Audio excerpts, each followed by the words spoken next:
Hey there. So I'm now a year two in Nanyang Technological University, and this is something I wish I had to explain how the whole academic structure is like in NTU as a freshman, especially when I'm coming from JC without understanding of like poly background. So this is something you can find from the web itself if you go and just search academic handbook into Google, which will lead you to this page, and it's the first link. This is everything consolidated, but I'm just gonna explain what's the key important points from a very ground up approach of breaking things down as simple as possible. So in university, there's something called courses or modules, and these are just simply whatever you're taking, like a subject lah. So for example, from JC, it can be a physics or math module, and each module has a correlated academic units, which is shorthand for AU, and therefore you need a certain amount of AUs to be able to graduate from your program, and each program has a different requirement, which you can actually find down here. So I'm from accountancy, and my requirement is just 111. There are 5 different kinds of modules you can take, which I'll touch on in a little bit. But before that, in order to be able to graduate, you must hit your total AU requirement, as well as just all the required courses that need to be completed, which I also touch on. Meaning you've studied at NTU for a minimum of years in terms of like being physically registered here and not on exchange or not on exchange overseas or internship or whatever else lah. This is because there's something called pass-fail as well as SU options, which is satisfactory, unsatisfactory, essentially pass-fail. So it doesn't become a letter grade, which is not calculated into your GPA, which is just average of all of your courses weighted based on your AUs respectively. Yeah. Now, touching on the different courses available. So there are 5 main courses, like I mentioned. 4 of them you will need to complete no matter what. And BDEs are the ones where you can choose which kind of modules you want to take. Your major requirements are based on your program. This is ICC modules are just meant to help you learn across a different spectrum of skill sets. Common core is required across all programs. Foundational core is specific to your particular program. So my program doesn't have any major prescribed electives, and I'm not honestly too sure on the differences between core and PE. I won't touch too much on it. But what I understand is that if you have a major, like a second major in something, or you're taking a specific specialization, for example, under business, if I can find it, then you'll have major prescribed electives because you need to complete electives under the specialization. So now there's something called, let me just touch on this. So just make sure you complete all of them, and the courses that you are required to complete can be found in something called a planned curriculum. This is under your intranet, where you can just log in and just search for something called planned curriculum over here. And then based on your year of admission, just find the one that's related to you, and from there you'll get to this page. You can only do that if you have an NTU account. So if you're a freshman, incoming freshman, you can't do that until you actually get an account. So coming back to this planned curriculum, it's allocated by years for you to kind of pace yourself out. And this is planned for all programs. But if you're not really wanting to follow it, it's okay also. But in year 1, SEM 1 and year 1, SEM 2, you need to speak to your course dean in order to ensure that it's okay for you to drop or add more modules. If you want to start, like, overloading is when you take more than the planned curriculum number over here, and underloading is when you take less. Generally, most people so for year 1, your mods are all allocated to you. Year 2 onwards is when you need to start registering for them yourself, but I'll touch on that a little bit later. So the different mods are split across the different types, and this is kind of to help you get a balance across your 3 or 4 years or 5 years of studying here lah. And most of them are letter graded, meaning they contribute to your GPA, which I'll also touch on a little bit later. And if there is a certain allocation that needs to be done, for example, in banking and finance, let me just pull that up. Actually, I got to marketing first. So yeah, here is an example, like you need to take a specialization mod. And I think there's a few, that's why you can choose here. But if you don't have this, then you just know what are the mods you need to take yourself already. And I won't touch on the planning part because it's for another video, but I'm going to jump back to the GPA section now. For GPA, okay, before that, to graduate, you must just hit this minimum number of letter graded courses for your respective programs. And yeah, the minimum requirement is 2, which honestly is not very hard. So coming back into GPA, this is how it's graded. Each letter or each course will be given a certain letter grade, which denotes like just how many points you get for that particular course lah. And so I don't think I need to explain this, but yeah, but the important thing is your CGPA is what is across all of the courses that you have taken so far. So it's weighting based on the AUs that are given to a particular course. So for example, in my semester 1, I had accounting 1 4 AU, while this is 3 AU, and accounting is definitely a higher weightage lah. So that means that the grade here is more important than the grade in other particular courses in terms of calculating the CGPA. Then apart from that, there is also a SU option. So you cannot do SUs for these 4 courses. You can only do SUs for BDEs. And that's quite sad lah, but it's intentionally made in that way. So if you want to take, also BDEs are just to help you go and expand your horizons and do new things that you normally wouldn't do, that is out of your course, and it can be from any other minor or program that's out, majors or minors or programs that are out there based on a certain list. How SU options work in NTU is you can only SU a mod before you see the results, as compared to other universities. And what that like when they do it after. So what it means is you kind of need to guess whether you're going to get a good grade or not for BDEs. But what that also means for letter courses is these are all counted, like these 4 are all counted towards your letter grades as well as GPAs. So you kind of can't mess them up like if you want a good GPA. Yeah, and you can only SU 12 for 3 years and 12 for 4-year programs as well, actually. Yeah, and that's depending on how many BDEs you have. So like I have 15 and I can basically SU 12 out of 15 of them, which is kind of like just a free go and learn new things way of saying that, like just take more courses of, how do I phrase it? Yeah, whatever, that makes sense. And what people call first class is 4.5 and above. This is second class or second upper. And generally, if you want to just do okay, a 4.0 is where you want to try hit and above. 4.0 is a B plus on average. So for most courses, the average will be, it's always a bell curve, right? So the average will always be around a B or a B plus for the bulk of students, or even a B minus sometimes lah, depending on whether they try to moderate it a lot. For Dean's List, it's 4.5 and above. I'm going to just talk about single degree because I don't know double degree, but you need to hit a certain number of AUs for that year. And this is not on a percent basis, but on a yearly basis. And you also need to be in the top 5%. And yeah, that's about it for this particular section on the scoring. Jumping back to the BDE section. So you can just go to Google and just search something called class schedule for, and type of NTU at the back, and it'll lead you to this website over here.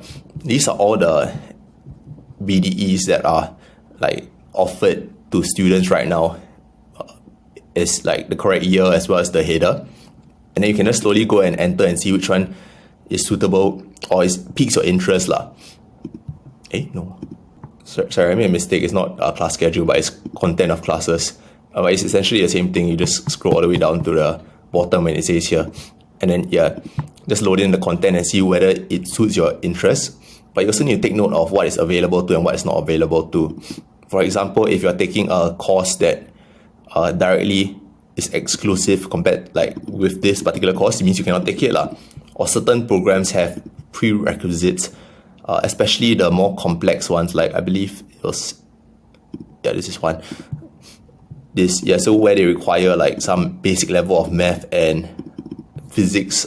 I think this was math. Math understanding.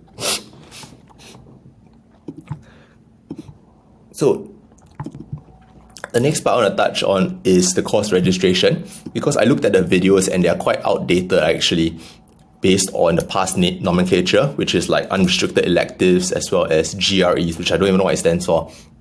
But so if you see those terms, just ignore it. For a course registration process, there is 3 phases. One is the planning stage, one is the registration, and the last one is the add-drop period. For the planning phase is where you just plan what you want to take. This is not so relevant for year 1 because your whole plan will be done for you based on your planned curriculum.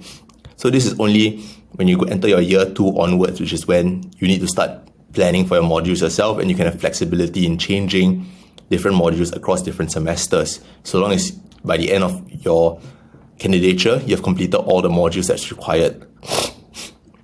So, what do you actually do in planning, right? First, you need to go and find your registration schedule and personalized time. So you'll get an email from the school stating your course registration exercise, and then you just go and click on the link. Where is it? You click on the link to find the personalized. No, it's not a link. Sorry. Honestly, you can just open up the STARS site. So I'm just going to show it here, NTU STARS, and then just go into this one and just log in, and then after that you'll see this is the page you come to, and you just so this is the page where you'll see your personalized time where you can register for stuff, as well as your normal load and maximum load. I'm just redacting some info above, but what your normal load means is, for example, now I'm in year 2 sem 1, your CC core mods are going to be registered for you after your course registration date. So what that means is you need to bid for your core, your MPE, as well as foundational core during your course registration, and then your BDE options also. BDE options are based on a kind of balloting way of issuing it, as compared to this, which is first come, first serve. So there are some guides which I saw which are good for explaining this in a Word format, which I'll link to below as well if you're interested. And what you need to plan is up to 11 AUs for whatever courses. For example, now in this case, it's 11 AUs for your normal load.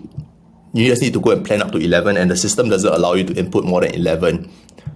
So just jumping back to my registration this morning, when I go and plan and register, this is what I did. I just added in the courses that I wanted to take, as well as the vacancy that I wanted based on the date that I prefer lah. Then I just go and add, and it just allows me to go and enter.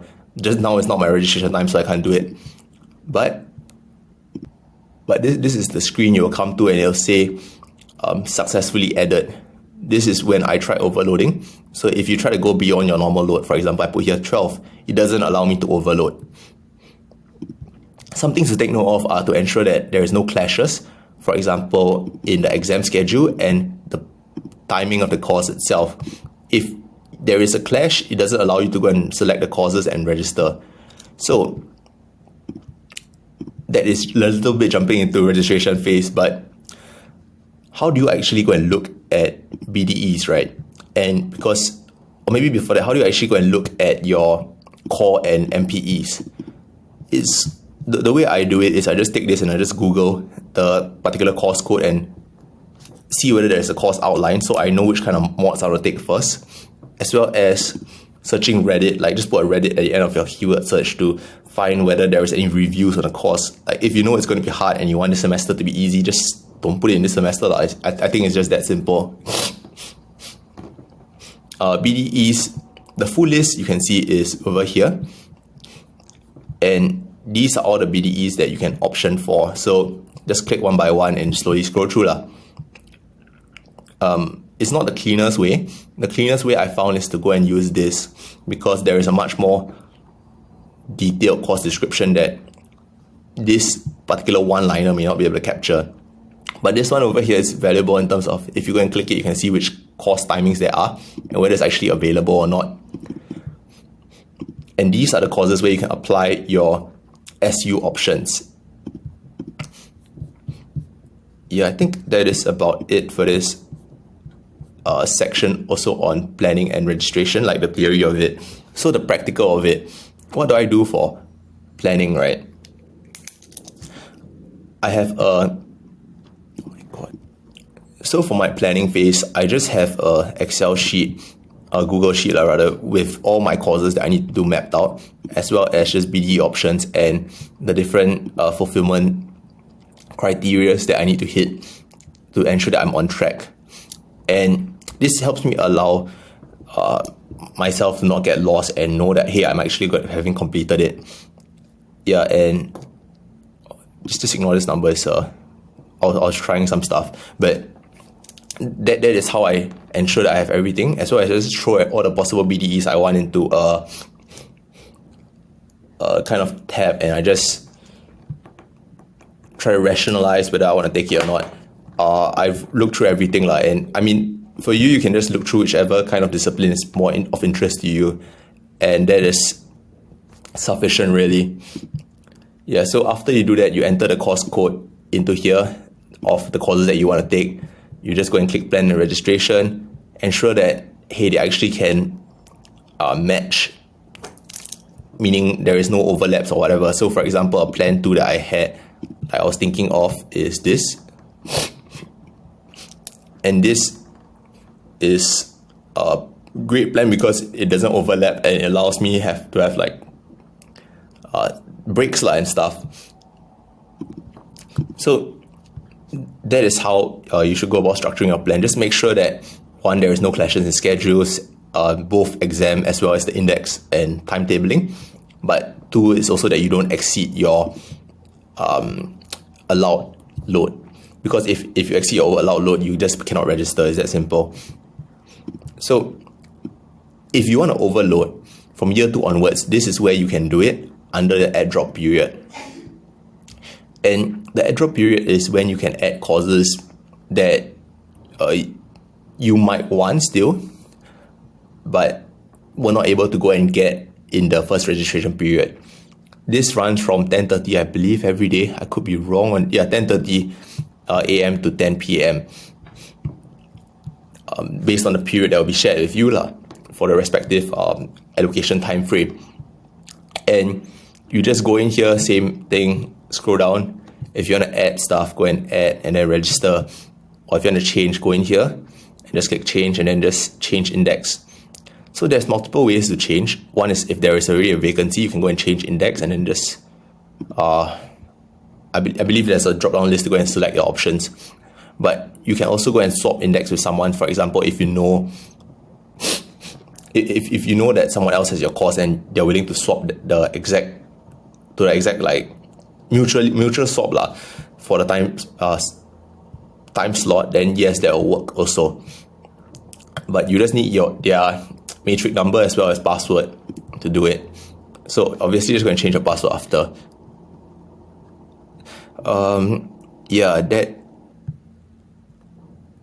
In simple terms, that's about it. The more technical questions are like, for for ICC Common Core modules, it will be released somewhere around here after your registration period, and after, I believe, the whole batches, if I'm not wrong. So over here is when you finalize your course for upcoming semester, and make sure that you can make sure you can attend all of the classes lah. You can also go and drop courses that you don't want during this period. For example, if you realize that, hey, I'm way too packed, then you can drop it while you are still in here, because after it ends, you will get a fail grade. And this is also the time frame where you can just go and try different profs and see whether you like a prof's teaching or not. Because the airdrop period will be in the first 2 weeks of the school term. So if you find that a particular professor doesn't really suit your teaching learning method, then just change lah and just try someone new. It's just that flexible also. One last thing is that in terms of structuring your timetable, it's best to really think about from a high level approach of what you actually want to do that semester. And if you know you're going to be very busy, just make sure you don't pack like super heavy core modules in that semester, because you will definitely not be able to do everything at once lah. But if you are so in that case, then you would probably want to go and take your PDEs where you can actually SU them based on your SU limit. And then it becomes like you just need to go and get a pass grade, which, I mean, honestly isn't very hard. So that is an option to play around the different semesters as well. But for year one, you can't really do all of that, because to make even a change, you need to go and talk to your dean, which it's not, I mean, you can do it, but it's just like, it's extra work unless you're really taking a double degree with like 28 credits. I know someone like that. And then that's when you start to overload, and maybe you need to talk to professor to go and get it down lah. Yeah. If there's any particular sections that I wasn't clear in, also just let me know.